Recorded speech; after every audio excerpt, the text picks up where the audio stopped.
Putin as long as Russia does not invade Ukraine. It's going to be an interesting 36 hours with almost record-breaking temps, followed by thunderstorms and eventually a cold front with ice, sleet, and snow. The latest from the Skywatch Weather Center. And COVID hits Britain's royal family again. We check in with how the Queen is doing after testing positive. The 4 states' most watched news starts now.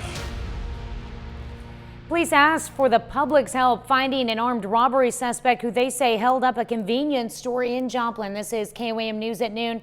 I'm Tanya Bach. Topping our first 7 minutes, the JPD is searching for an armed robbery suspect from an incident last Thursday at the corner convenience store on Maiden Lane. The 911 call came in just after 5:30 p.m.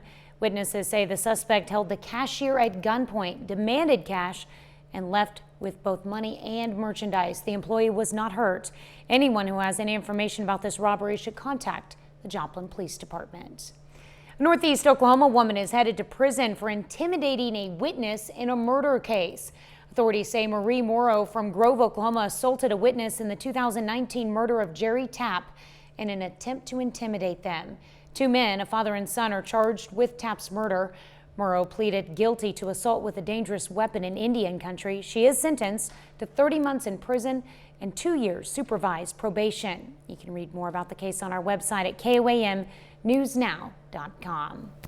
Well, we've got a lot going on this week, but it all starts with a rather warm Monday. Michael Aislip joins us with the first look at when the weather is expected to head south. With that being said, we'll start on the positive aspect with all the warmth that we're going to have. Not only have we had this morning, but also too for the afternoon. Tanya, we're not even close to being done. We're going to see low to mid 70s this afternoon, and that is thanks in part to, of course, that strong south wind that we have. But check out Joplin, already up to 70 degrees. We're going to come a little bit short of breaking any records, but at the same point in time, who can complain about that? As we stand right now with 1 week left of February and up into the low 70s, well, I tell you what, we'd take that just about 365 days out of the year. Here's what we don't want to coming, and that's what transpires beginning tonight all the way through the middle of the week. First off, we'll start with some light scattered rain right before sunset, and then here come the thunderstorms, and watch those things barrel up I-44. We'll revamp that right there. That is one of those that when it comes up, that's why we've got flood watches up through the eastern portion of southwest Missouri. Now, the very top of your screen, we see a little bit of that changing over into some freezing rain. And then after that, the cold front just sets in. Let's talk about our watches and warnings indicated in the green out to the east. That is a flood watch lasting until noon. But Tanya, here's the new one that popped up late this morning. Winter storm watch, dark blue, northeast Oklahoma. So coming up here in just a little bit, what we'll do is we want to specifically break down Wednesday into Thursday. The cold temperatures, that's something that we can do in February into March. No big deal there. Wednesday night into Thursday, this is where it gets a little interesting, especially when it comes to travel. We're going to break down sleet, freezing rain, and on top of that, snow right in the middle of the week. All right, we'll keep an eye on that. Thanks, Michael. Well, the White House says President Biden is willing to meet with Russian President Vladimir Putin if Russia does not invade Ukraine. This comes as military tensions continue to escalate. Russia announced over the weekend that it is keeping its forces in Belarus near the Ukraine border indefinitely, even after the scheduled military exercises came to an end. There has also been a noted increase in shelling in eastern Ukraine between Russian-backed separatist forces and the Ukrainian military. 95-year-old Queen Elizabeth is back at work after learning she has tested positive for COVID. Royal officials revealed the diagnosis yesterday. On the same day, Britain's Prime Minister said, "We need to learn to live with this virus," and signaled the end of most COVID restrictions. Ian Lee reports from outside Windsor Castle near London, where the Queen is in isolation. In true British form, Queen Elizabeth is carrying on with light duties. It's quite reassuring that we're hearing that she has just mild cold-like symptoms, but it is still too early to say. Many people do progress to more serious symptoms after a week or so into illness. I'm here. Last week, the Queen met with members of the military, keeping her walking stick close by. How are you? Well, as you can see, I can't move. Just weeks ago, Prince Charles and his wife Camilla came down with the virus. He's now back at work. While it's unclear how the Queen caught it, she's believed to be triple vaccinated and has a team of top doctors looking after her. I would be monitoring her temperature, her respiratory rate, her oxygen levels to see if she was progressing towards severe disease. Thank you very much indeed. Queen Elizabeth is currently celebrating her Platinum Jubilee, marking 70 years on the throne. But it hasn't all been cake, as her COVID diagnosis capped off a stressful week for the royal family. Prince Andrew settled a sexual assault lawsuit with Virginia Giuffre for an undisclosed amount. And now British police are investigating Prince Charles' charity for allegedly offering royal favors in exchange for donations. There's also been speculation about the Queen's health. Last October, she spent a night at a hospital in London for an undisclosed condition. Her doctors told her at the time to rest and slow down. Windsor Castle was Queen Elizabeth's fortress of solitude during the pandemic, but as restrictions eased, even today we're expecting the Prime Minister to announce the lifting of restrictions in England. We are learning that the Queen is just one of a larger outbreak of COVID cases among her staff. Ian Lee, CBS News, Windsor, England. Americans were among the first travelers to touch down in Australia this morning as the country opened its borders to international visitors for the first time in almost 2 years. First plane landed from Los Angeles and all passengers had to be fully vaccinated. Australian officials had imposed some of the toughest COVID-19 restrictions in the world and expected it will take a couple of years for travel and tourism numbers to return to pre-pandemic levels. That's a look at today's top stories and weather in our first 7 minutes. Up next on KOAM News at noon, as the Olympics wrap, we look back at 2 weeks of competition and controversy. Cherry pineapple dump cake in the Mr. Food Test Kitchen. Olympics in Beijing ended last night after more than 2 weeks of competition and controversy. The United States ended the games with 25 medals in 5th place. Now, Norway finished with the most overall and a record number of gold medals. Jamie Yukos covered the Olympics from start to finish. For 17 days, China tried its best to put a happy face on what many called a joyless games. But it's hard to resist the smiles of these athletes. Team USA bobsledder Alana Myers-Taylor, who tested positive for COVID and missed being flag bearer for the opening ceremony, got to make good last night and enjoyed every second. So tell me about closing ceremonies for you. Oh my gosh, to actually be able to carry the flag, to hoist the flag, be able to wave it, it was just a dream come true. With 2 medals, Taylor became the most decorated black athlete in the history of the Winter Games, with 5 total. I just want winter sport, especially within our country, to be for everybody. The more and more different people I think we can get out to our sports, the more they continue to grow. Outside COVID concerns, the biggest story of the games was the doping allegations surrounding 15-year-old Russian figure skater Kamila Valieva and her dramatic rise and fall. Sarah Hirschland is the CEO of the U.S. Olympic and Paralympic Committee.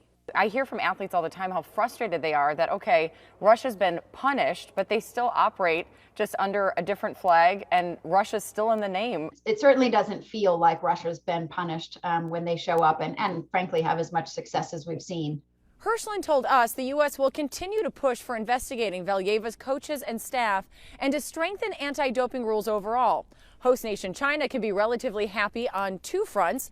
The strict bubble worked, minuscule COVID infection rates through most of the games, and it kept the lid on athlete protests over the country's record on human rights. Jamie Yuka, CBS News, Beijing. Still to come on the KOAM News at noon, Mr. Food. George Washington might have chopped down the cherry tree, but my guess is that Martha was the one who made dessert. I bet she really would have loved the dessert we're making today. But first, Michael Hayslip returns with your complete forecast. As we break down our high temperatures here for really the past 10 days, I tell you what, how about 20 degrees above our monthly average for the first 20 full days of February? We were able to roll 67 yesterday and we'll be up into the 70s today. Now we'll stop just short of a February 21st record. We would have to get up to 76 degrees, at least in Joplin. That goes back to 1996. If we got up around, say 74, we would tie the record in Chanute. Now, interestingly enough, if we talk about the last time that we saw 70-degree temperatures, just go back 5 days at Martin Johnson Airport in Chanute, where they were at 71. But at Joplin Regional Airport, you actually have to go back to December the 26th. Last time we eclipsed the number of 70, but we're well on our way. Check out that last wind gust measured at 38 miles an hour. It is not going to slow down all day long. We do not have any wind advisories nor red flag warnings in effect, but at the same point in time, I'm going to get up on the old soapbox and say, just don't do it.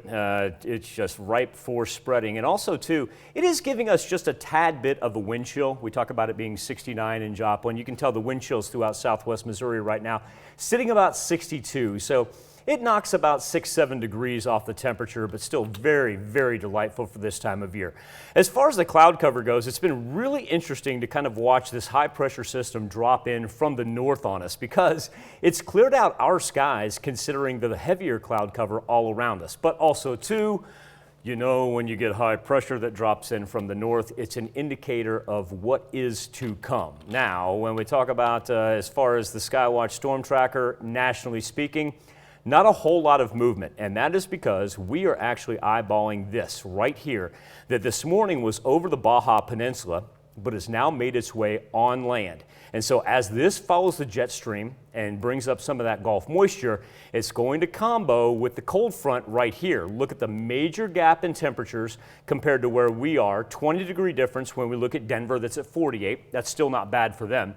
But then we're down to single digits, if not the negatives, up through the upper plains. And so, of course, that's why they are color-coded in the red, the purple, and the blue, whether those be winter warning advisories, wind chill warnings, and whatnot.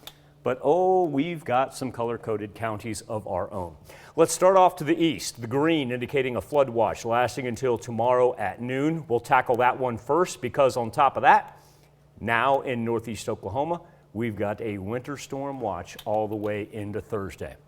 So here we go for our afternoon planner. We'll still go low to mid 70s, very, very nice. And then overnight, this is when the action really picks up. It's going to be an interesting 36 hours to say the least. Still showing up on the severe thunderstorm risk map. Haven't seen a whole lot of movement in that.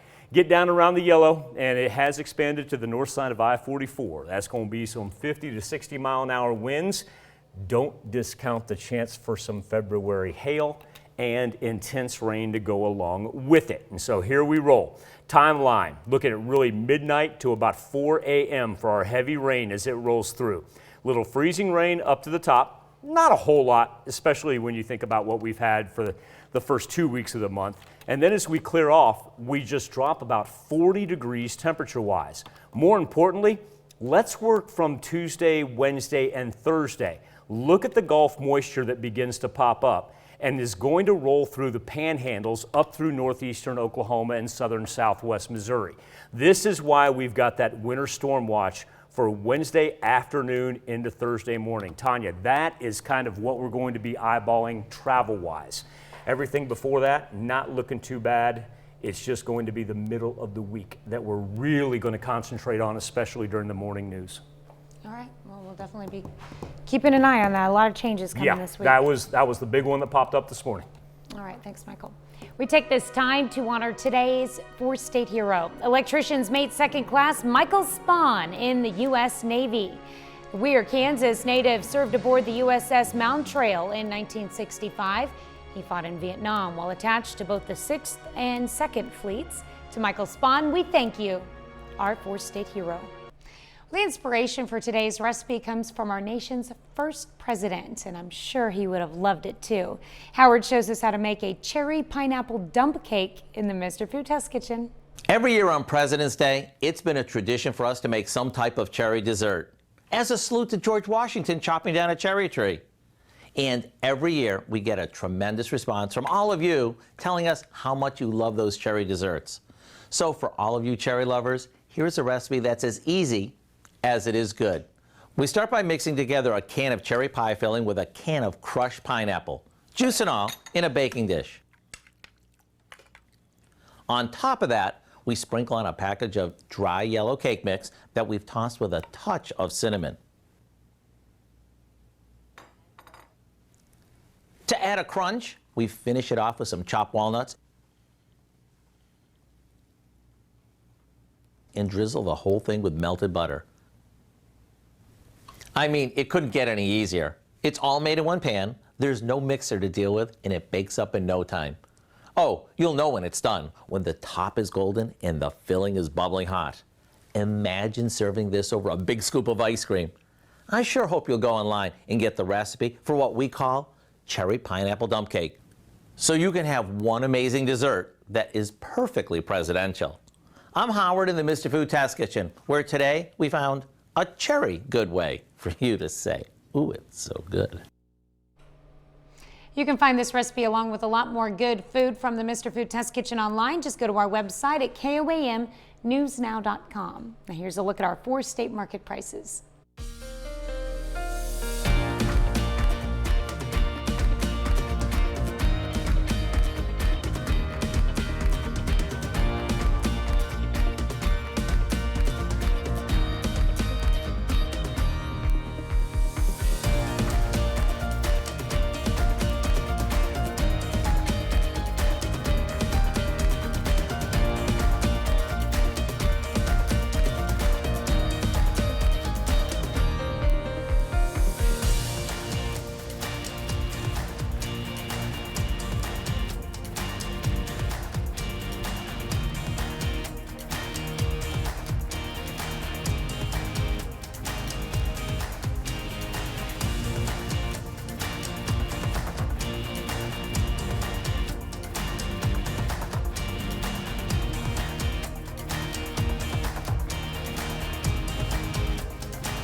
Remember, we've got the flood watches indicated in green, stretching from our eastern counties of southwest Missouri to the Ozarks. And then also, too, on the backside of that, we now have winter storm watches in effect for northeast Oklahoma. Now, first things first, the thunderstorm activity begins tonight along and south of I-44. That's those flood watches that we were talking about. Freezing rain drops in from the north, our temperatures down into the 20s. And then as we get from Wednesday into Thursday, we're going to revamp. Everything moves in from the southwest, and here comes some bouts of freezing rain for the middle of the week as our temperatures do not get above the high 20s all the way into the weekend. All right, we'll be definitely keeping our eye on that and letting everyone know the latest. Interesting 36 hours here. All right. In the meantime, enjoy these warm temperatures. No, enjoy your afternoon right now. Yes. Well, coming up tonight at 5, the Confess Project is the first and largest organization encouraging African-American men and their families to speak about mental health. We look at how the program is training barbers to become mental health advocates and promote health and wellness.